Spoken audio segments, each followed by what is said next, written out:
Assalamualaikum warahmatullahi wabarakatuh. Pada video kali ini saya akan mencoba untuk menerangkan tentang distribusi probabilitas diskrit. Ini lanjutan dari video yang sebelumnya, yaitu tentang konsep dasar probabilitas.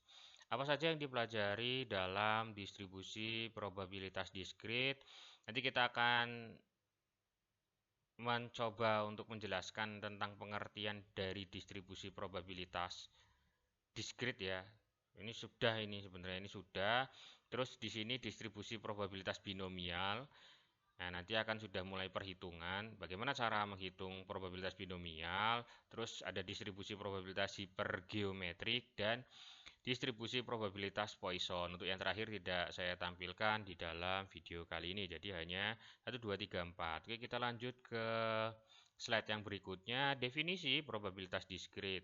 Nah, di sini ini kemarin yang dalam video yang sebelumnya ya. Jadi distribusi probabilitas adalah sebuah susunan distribusi yang mempunyai distribusi yang mempermudah mengetahui probabilitas sebuah peristiwa. Jadi nanti sama sebenarnya ketika kita mempelajari min, median, modus di mana ada data tunggal, data kelompok. Dan di sini nanti akan didistribusikan probabilitasnya ya. Karena di sini sebuah susunan distribusi, berarti nanti ada beberapa komponen yang didistribusikan, kemudian kita akan menghitung berapa nilai probabilitasnya dari susunan distribusi tersebut. Distribusi probabilitas diskrit merupakan hasil dari setiap peluang peristiwa. Itu yang tadi sudah dijelaskan ya. Jadi karena bentuknya distribusi berarti nanti akan ada beberapa data yang kita gunakan untuk menghitung probabilitasnya. Contoh kasus. Yang pertama, berapa peluang meraih untung dari investasi di reksadana? Nah, ini bisa dianalisis dengan beberapa data ya. Misalnya data bulan pertama mungkin ya, data bulan pertama, bulan kedua, bulan ketiga, lalu kita analisis berapa probabilitasnya, apakah menguntungkan atau tidak. Terus yang kedua, berapa banyak barang harus dikirim apabila selama perjalanan barang mempunyai probabilitas rusak. Wah, ini juga menjadi mengerikan ya, karena kan kita misalnya contoh pengiriman pertama berapa nih yang rusak. Nanti kita akan menghitung, waduh jangan-jangan nanti di kiriman kesekian yang rusak tambah banyak. Berarti kan ketika probabilitas ini sudah diketahui nilainya, maka beberapa stakeholder atau mungkin apa ya, manajer gitu ya, itu bisa mengambil keputusan untuk memperbaiki terkait dengan adanya kebocoran-kebocoran ya. Kalau di sini kan misalnya rusak gitu. Karena pengiriman barang, ya namanya mengirim barang, pasti mahasiswa juga pernah atau beli online, ternyata ketika dari tokonya masih bagus, tapi ketika sampai sudah lecek, sudah penyok dan lain sebagainya, mungkin bahkan ada yang pecah. Itu kan sebenarnya karena adanya ini ya probabilitas ya, peluang terjadinya suatu kejadian. Artinya dari sekian peluang itu kejadiannya berapa persen sih? Kalau memang kejadiannya nilai probabilitasnya besar, berarti kan sangat-sangat riskan dan harus segera ditangani dan diambil tindakan, jangan sampai dalam proses pengiriman barang itu selalu terjadi kerusakan. Lalu yang ketiga ya di sini, berapa peluang karyawan bekerja lebih baik esok hari ya? Ini juga sama karena berdasarkan data ya. Karena di sini ada kalimat esok hari berarti menggunakan data-data dari hari sebelumnya. Makanya di sini kira-kira peluangnya besok gimana ya? Itu makanya kita prediksi dengan probabilitas. Di sini ada variabel acak ya. Jadi kita bahas variabel acak merupakan sebuah ukuran atau besaran yang merupakan hasil suatu percobaan atau kejadian yang terjadi acak atau untung-untungan dan mempunyai nilai yang berbeda-beda. Wah, ini di sini dibagi menjadi dua, ada variabel acak diskrit dan variabel acak kontinu. Kalau variabel acak diskrit di sini ukuran hasil percobaan yang mempunyai nilai tertentu dalam suatu interval. Kalau untuk yang kontinu, ukuran hasil percobaan yang mempunyai nilai yang menempati seluruh titik dalam suatu interval. Nah, ini nanti bisa dibaca di e-book yang saya berikan contohnya seperti apa. Karena di sini saya tidak akan memberikan contohnya karena fokus nanti kepada rumus ya. Rumus yang binomial, Poisson, sama hipergeometrik tadi ya. Karena mau menghadapi UTS mungkin nanti akan ada perhitungan sampai situ dan yang tentang pohon tadi video sebelumnya tentang probabilitas yang menggunakan bantuan pohon ya, pohon probabilitas itu nanti mungkin akan keluar di soal UTS. Nah, di sini ada rumus ya. Rumus menghitung rata-rata hitung dari probabilitas, varian dari probabilitas, dan standar deviasi dari probabilitas. Makanya di sini ada distribusi. Nah, untuk rata-rata hitung rumusnya adalah simbolnya mu di sini ya, atau rata-rata lah. Rumusnya adalah jumlah X dikali dengan probabilitas X, di mana X itu biasanya berupa data ya, datanya gitu ya, angkanya, angka dari data. Dan PX itu adalah nilai peluang dari X-nya. Di sini ini harusnya pangkat 2 ya. Tapi kebetulan kalau di mana? Kalau di PowerPoint itu agak sedikit susah dan ya enggak apa-apa. Yang penting saya menjelaskan. Nah, di sini varians dengan simbol seperti ini. Rumusnya adalah jumlah X min mu. Jadi X dikurangi rata-rata dikuadratkan, nah ini ya, dikuadratkan atau dipangkat 2 dikali dengan probabilitas X. Nah, nanti seperti apa perhitungannya akan ada di slide selanjutnya. Nah, untuk standar deviasi tinggal akar dari ini varians ya. Oke, lanjut. Nah, besok itu soalnya seperti ini, hanya ada X dan hanya ada PX. Ya, hanya ada X tabelnya dan hanya ada PX. Kemudian ya kita tinggal cari saja sesuai dengan permintaan rumus tadi. Misalnya, untuk rumus rata-rata itu yang dibutuhkan adalah jumlah X dikali PX. Berarti kita kalikan dulu semuanya antara X dengan PX. X dengan PX itu kita kalikan semua, kita taruh sini, kemudian kita total di bawahnya. Nah, kita sudah ketemu rata-ratanya. Terus tadi kita juga ada rumus untuk varians itu adalah ini ya, dikuadratkan ya. Sehingga kita harus cari dulu nih, kita harus cari dulu baru dikuadratkan ya. Kita harus cari dulu X min mu. Berarti data X ini dikurangi dengan rata-rata. 0 kurang 1,5 min 1,5. 1 kurang 1,5 min setengah. 2 kurang 1,5 0,5 atau setengah. 3 dikurangi 1,5 dia 1,5. Kemudian hasil dari sini dikuadratkan dan hasilnya di sini. Setelah ketemu tinggal ditotal. Ditotal enggak? Enggak, jangan dulu karena rumusnya saya back. Rumusnya itu tinggal langsung dikalikan dengan PX. Jadi enggak usah ditotal, langsung dikalikan dulu. Dikalikan dulu dengan PX, hasilnya di sini baru nanti ditotal. Nah, ini PX.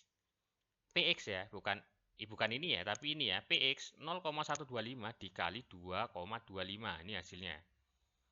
0,375 dikali 0,25, ini hasilnya. 0,375 dikali 0,25, ini hasilnya. 0,125 dikali 2,25, ini hasilnya. Sehingga ketika ditotal karena kan rumusnya adalah, lihat, jumlah X min mu kuadrat dikali PX. Nah, di sini kan sudah ada tabelnya, berarti tinggal dijumlahkan ke bawah, itu ketemulah varian. Jadi varian dari probabilitas yang ada pada soal distribusi probabilitas di sini adalah 0,75. Kemudian berapa standar deviasinya? Ya tinggal diakarkan saja di sini ya. Akar dari 0,75 adalah 0,87. Jadi mudah-mudahan mahasiswa paham ya untuk menghitung rata-rata hitung varian dan standar deviasi pada distribusi probabilitas diskrit. Lanjut lagi, kita sudah mulai masuk nih ke binomial.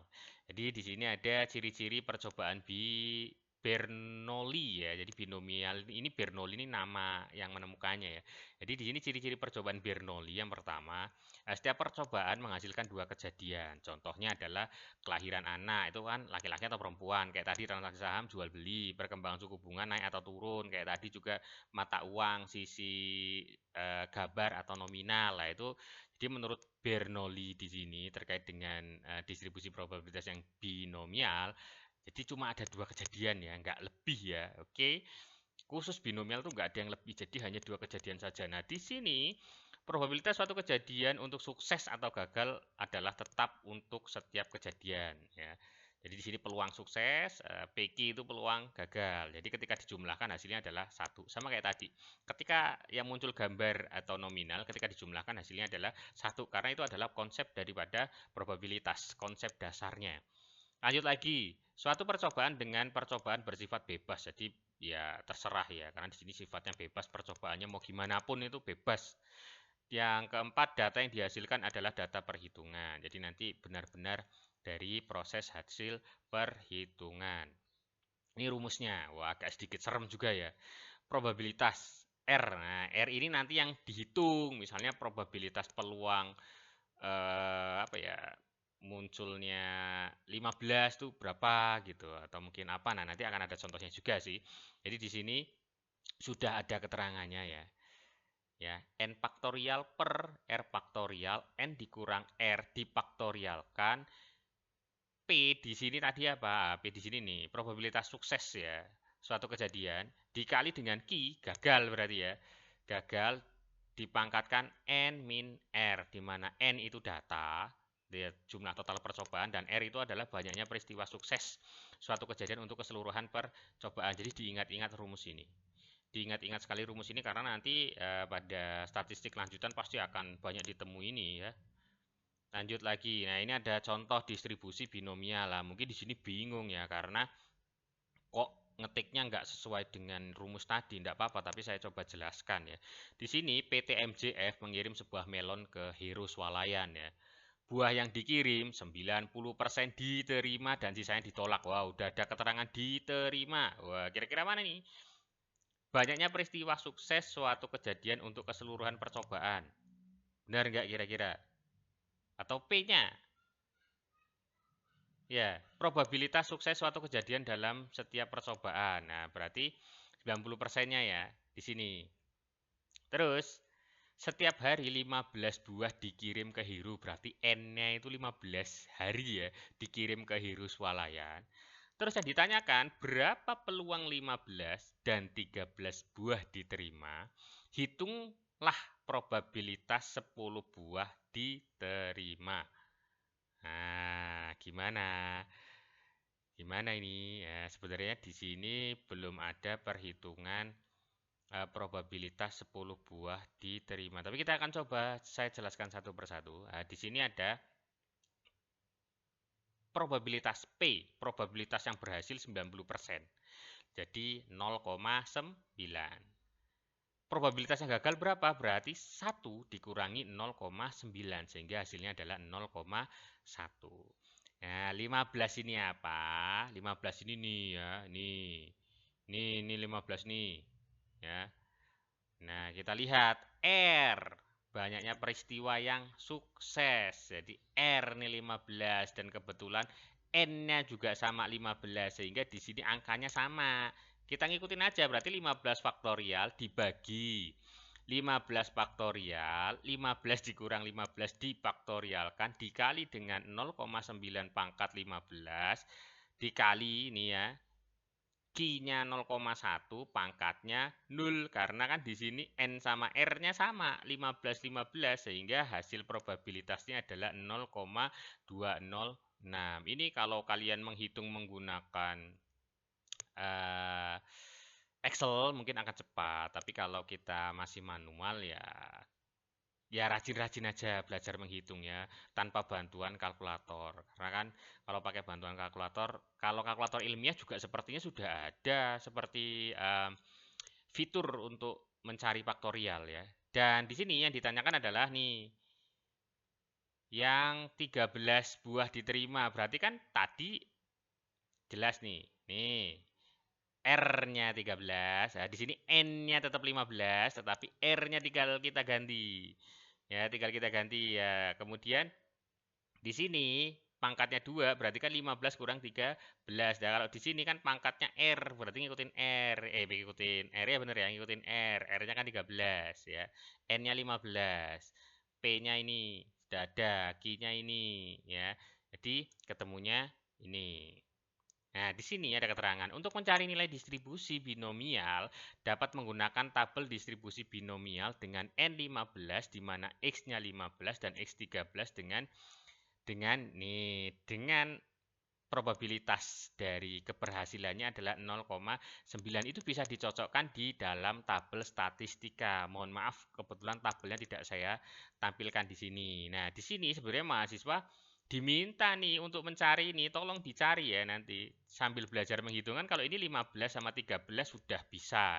Nah, sekarang mahasiswa belajar mandiri ya. Kalau 10 buah diterima itu berapa nilai probabilitasnya.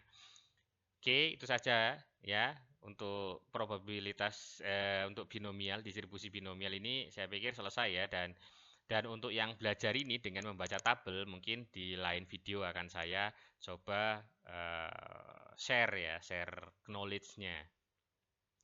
Lanjut lagi distribusi probabilitas hipergeometrik. Nah, di sini untuk pengertian ini hanya teori ya. Jadi nanti mahasiswa bisa baca dan pelajari sendiri dari berbagai sumber referensi yang ada.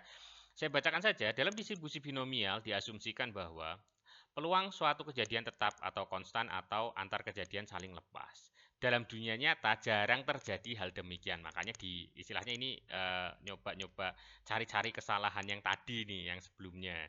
Di suatu kejadian sering terjadi tanpa pemulihan dan nilai setiap kejadian adalah berbeda atau tidak konstan. Dan distribusi dengan tanpa pemulihan dan probabilitas berbeda adalah distribusi hipergeometrik. Jadi di sini distribusi hipergeometrik adalah distribusi dengan tanpa pemulihan dan probabilitas berbeda ya.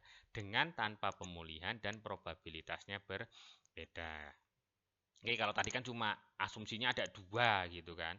Ada dua. Nah, saya ya untuk yang apa namanya? Binomial, coba saya back dulu deh. Nah, ini loh, ini kan cuma dua kejadian. Nah, kalau di sini nanti ya tergantung ya, karena di sini juga nilai probabilitasnya berbeda. Lah kalau misalkan di sini cuma dua kejadian, berarti kan separuh-separuh. Misalnya ini setengah, kan peluang kejadiannya separuh-separuh. Ini juga sama separuh-separuh atau 50%, 50%. Nah, kalau di sini nanti bisa jadi nilai probabilitasnya berbeda. Nah, rumusnya agak serem juga di sini ya. Ada S di sini, ada C, wah berarti pakai kombinasi ya. Jadi nanti mahasiswa back lagi, tinggal dilihat rumus kombinasi, tetapi kan intinya tetap yang faktorialnya. Di sini S kombinasi R.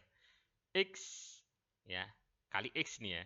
Buka kurung, N dikurang S kombinasi N min R tutup kurung. N kombinasi N kecil ya, N besar sama N kecil. Nah, tinggal dibaca nih.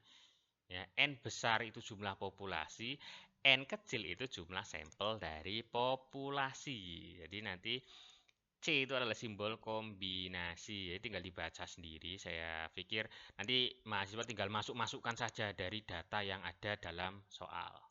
Nah, ini ada soal. Ada 33 perusahaan di BEJ, berarti termasuk N besar karena datanya ada 33 perusahaan. Akan membagikan dividen dan 20 diantaranya akan membagikan dividen di atas 100 per lembar. Yang ditanyakan di sini, nah ini tinggal dibaca seterusnya ya. Bapepam sebagai pengawas pasar saham akan melakukan pemeriksaan dengan mengambil 10 perusahaan. Berapa dari 10 perusahaan tersebut? 5 perusahaan akan membagikan saham di atas 100 per lembarnya. Berarti yang diambil adalah berapa? 20 untuk dijadikan sebagai sampel. Kenapa? Karena kan di sini nih 33 ya kan.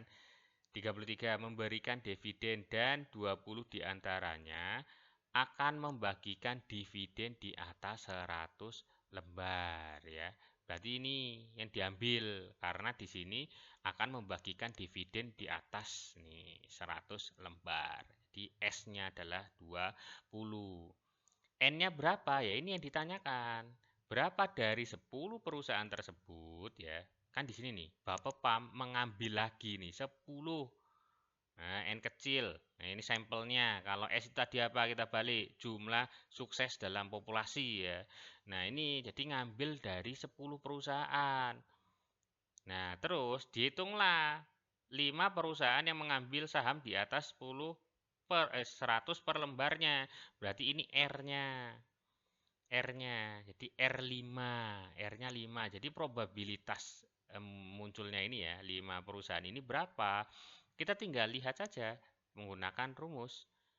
S-nya adalah 20, kombinasi R-nya 5, X, ini bukan X ternyata dikali ya, mohon maaf. Kirain saya X ya, harusnya menggunakan titik saya dikali. N, populasinya tadi 33, dikurangi 20 ya. Dikurangi 20, sebentar. Nah ini, dikurangi 20, kombinasi, nih, N kecil tadi berapa? 10 dikurangi 5 dibagi N besar kombinasi N kecil ya. Jadi 33 kombinasi 10. Ketika dihitung hasilnya adalah ketemunya ini 0,216. Silakan nanti mahasiswa mencoba menghitung sendiri dengan formulasi yang seperti ini ya. Oke, lanjut yang terakhir yaitu tentang distribusi probabilitas Poisson. Nah, ini dikembangkan oleh Simon Poisson. Poisson memperlihatkan bahwa distribusi binomial sangat bermanfaat dan dapat menjelaskan dengan baik. Namun, untuk data di atas 50 dan nilai probabilitas yang sangat kecil akan sulit mendapatkan nilai binomialnya. Makanya disempurnakan lagi setelah tadi hipergeometrik, sekarang disempurnakan lagi dengan Poisson, tetapi itu berbeda ya kasusnya karena ada beberapa treatment tersendiri dan tidak digeneralkan bahwa semua harus sama karena komponen rumusnya juga berbeda. Dan di sini untuk mencari probabilitas Poisson adalah jangan lihat yang ini tapi lihat yang ini ya. Di sini mu pangkat x dikali dengan error pangkat min x pangkat min mu dibagi x faktorial di mana mencari mu itu sama dengan n dikali p. Oke, ini rumusnya ini ya. Dimana untuk cari ini, cari mu ini, rumusnya adalah N dikali dengan P. Oke, kita lihat dengan contoh. Di sini jumlah emiten di Bursa Efek Jakarta, ini soal jadul banget ya, ada 120 perusahaan, berarti ini adalah N-nya. Datanya 120. Akibat krisis ekonomi, peluang perubahan memberikan dividen hanya 0,1, berarti P-nya 0,1. Oke, apabila BEC meminta secara acak 5 perusahaan, berarti R-nya, X-nya ya, X-nya sama dengan 5. Kalau tadi kan R, karena saya kebiasaan pakai R ya, jadi hampir ini menyebut R. Jadi X-nya sama dengan 5. Berapa peluang kelima perusahaan tersebut akan membagikan dividen? Nah, ini sudah ada komponennya, N-nya 120, X-nya 5, P-nya 0,1. Sekarang kita cari mu. Mu-nya adalah N dikali P. 120 dikali 0,1 sehingga mendapatkan 12. Sekarang kita masukkan ke dalam rumusnya. Sekarang rumusnya adalah mu. 12 ya, 12 pangkat X. X-nya 5 ya. X-nya 5 dikali error. Nah, ini errornya 2,71828. Ini sudah pasti ya. Mungkin kalau di kalkulator kalian pencet simbol E atau simbol error itu pasti ketemunya ini 2,71828. Nah, pangkat minus 12 karena pangkatnya minus mu atau minus rata-ratanya. Berarti minus 12.